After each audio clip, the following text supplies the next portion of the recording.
ma maman, elle était inquiète pour ce qui se passait à la maison.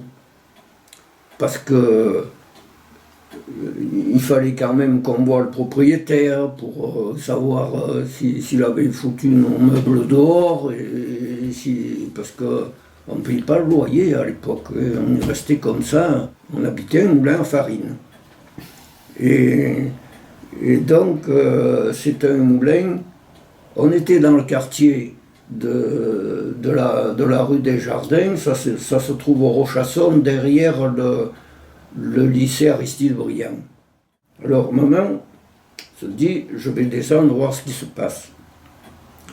On a essayé de l'en dissuader, mais ma mère était têtue, elle a dit si, il faut que j'aille voir les voisins, le propriétaire. Et puis on avait besoin d'un peu de linge pour moi j'avais plus rien à me mettre. Bon. Elle descend à Gap. Elle descend avec le train. Elle passe la journée, elle discute un peu avec les uns et les autres, elle prépare sa valise, et puis elle règle quelques questions avec le propriétaire, et puis elle s'en va à la gare. Mais il n'y avait plus de train. Ils avaient fait sauter la voie ferrée, et donc il n'y avait plus de train. Alors elle retourne à la maison bien dépitée, et là elle rencontre une institutrice voisine chez qui elle faisait des ménages. Alors elle lui raconte sa mésaventure. Là. Alors l'institutrice lui dit, écoutez, mon mari est bien placé à la préfecture, je vais lui en parler. Et en effet, le lendemain matin, ce monsieur vient trouver ma maman, il lui dit, écoutez, je me suis occupé de vous, venez en haut de la rue Carnot vers midi, demain matin, et là je vous ai trouvé une occasion, une camionnette pour monter sur Embrun. Alors ma mère était contente comme tout, quoi.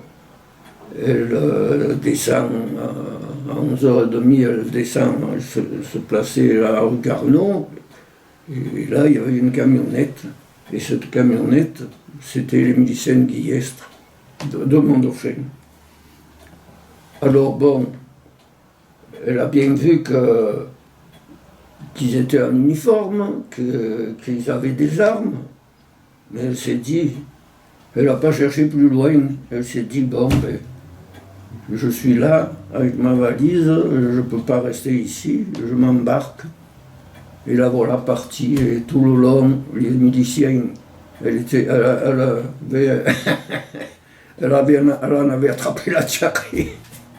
Tout le long, les musiciens étaient à l'affût, la mitraillette au poing, le fusil d'ici, le fusil de là, et enfin, bon, ça s'est bien passé, et ça, c'était 10 jours avant l'attaque. Et donc, elle est arrivée, ils l'ont laissé au pont de la Clapière, là-bas, et bon, après, elle est montée à pied, puisqu'à l'époque, on se déplaçait toujours à pied. On avait de bonnes jambes. Bon.